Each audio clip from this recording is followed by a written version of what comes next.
Hello students, I am Nilanjana Sanyal.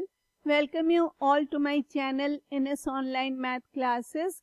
Our today's topic is solving of logarithmic equations, and each equation will be containing multiple terms and all the terms will be log terms. All the terms contain logarithms and they have the same base because we have not yet learnt about the change of base rule. And don't worry, after learning the changing of base rule, we will be solving logarithmic equations which will be needing the solving of base rule.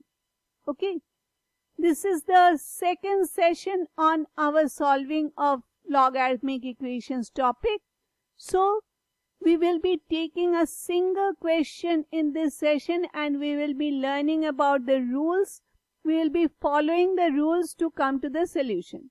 Okay, we have to get the value of x, and of course this will be without calculator. It is not written over here, but it is without calculator. Okay, so without any further delay, let us start with our today's session. First of all, let us look at the given question. It is log of x plus log of x plus 1 is equal to 0.5 times log of 36. So we are having multiple terms. We are having in fact 3 terms in this equation, and all the terms contain logarithm. They contain this word log and they have the same base 10. Okay.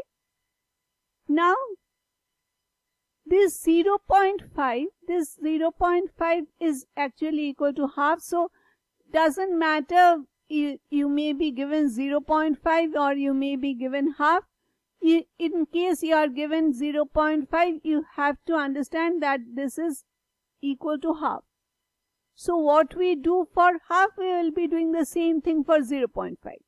Okay. Now let us come to the first rule.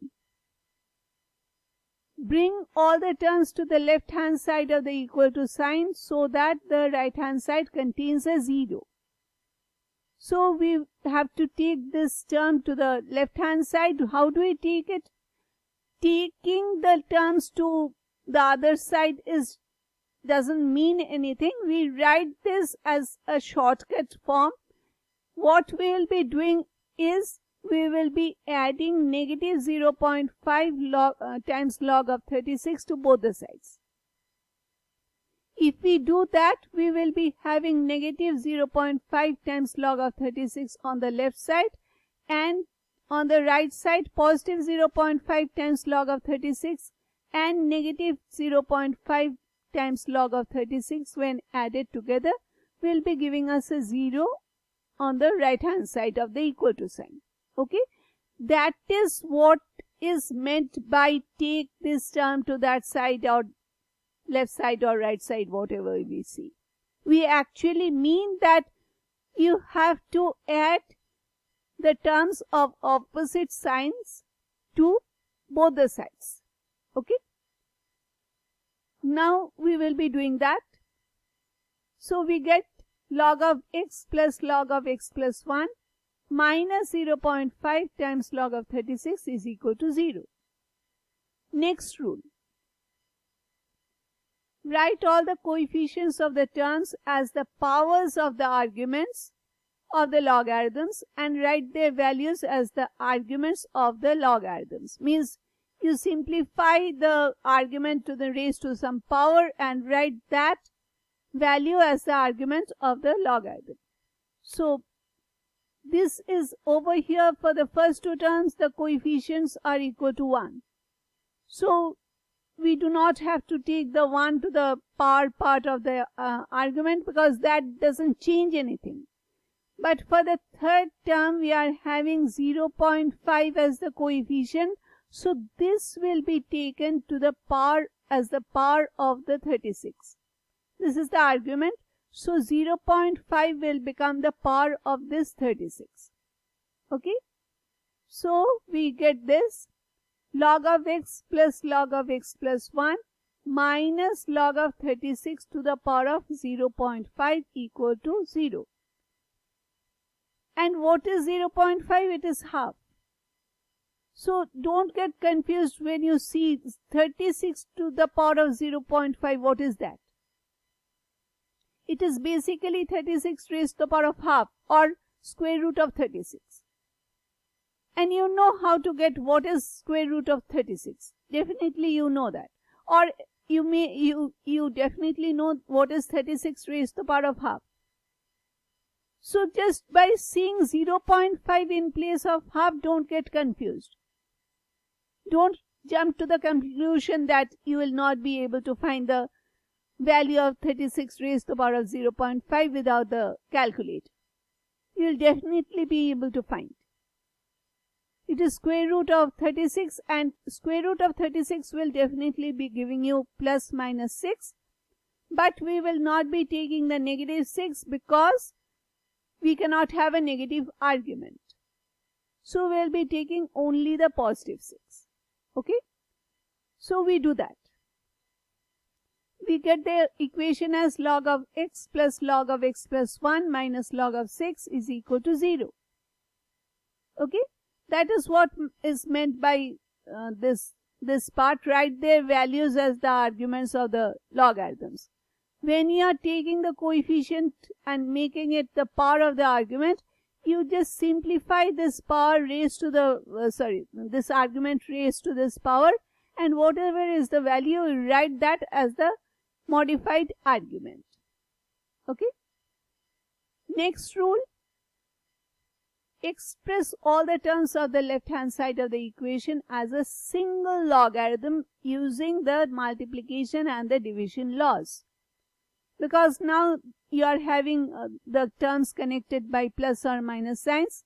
So these two terms can be combined using the multiplication law or the product rule, and these, after combining these two, it will be log of x times x plus 1.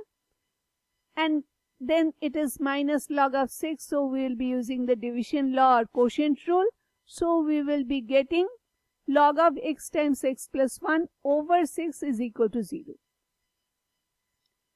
Next rule, express the 0 of the right hand side as logarithm of 1 to the same base. Because we know log of 1 is equal to 0. Whatever base we take, log of 1 is always equal to 0. So in place of 0, we write log of 1 to the same base. In this case, the base is 10, so we will be writing just log of 1. We do not write the base 10 explicitly. Okay? So it is log of x times x plus 1 over 6 is equal to log of 1. Clear? Next rule. Since there is a single logarithmic term to the same base on either side of the equal to sign, equate the arguments and solve the equation.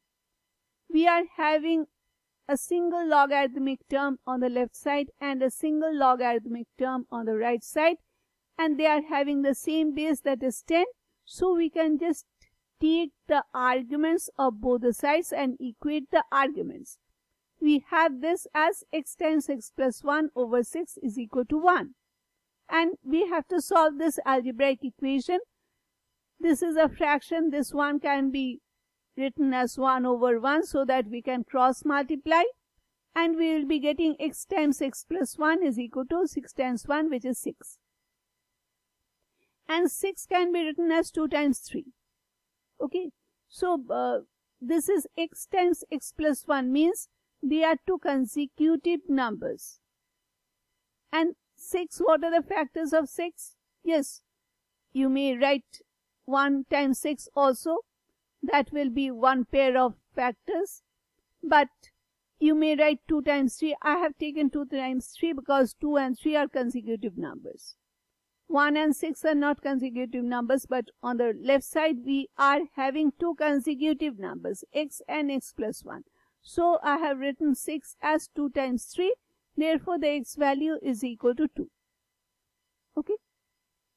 But in case you don't do by this method, the usual method is what? We will be expanding and we will be getting a quadratic equation. So let us do that. X times x plus 1 is x squared plus x minus 6 is equal to 0. And this, when factorized, is giving us x plus 3 times x minus 2 is equal to 0. So x will be equal to either minus 3 or x will be equal to plus 2. The plus 2 value we have taken. We have got in fact a single value using this method. But if you convert this to a quadratic equation, you will be getting two values of x. One will be negative 3 and the other will be positive 2. And we have learnt about the extraneous solution in our previous session, and these are all continuous sessions, so I would definitely be asking you to watch all my videos because I may say something in my previous video and I may be expecting that you know that part, so I start from that point. Okay, so I have discussed about extraneous solutions. Extraneous solutions are solutions which you get after solving a logarithmic equation, but which cannot be taken as the value of the variable. Why? Like over in this case, we are getting one value of x as x equals negative 3. But if we take x equals negative 3, see the equation that we are given.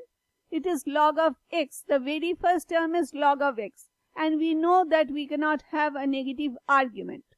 So that is the reason why we cannot take x equals negative 3.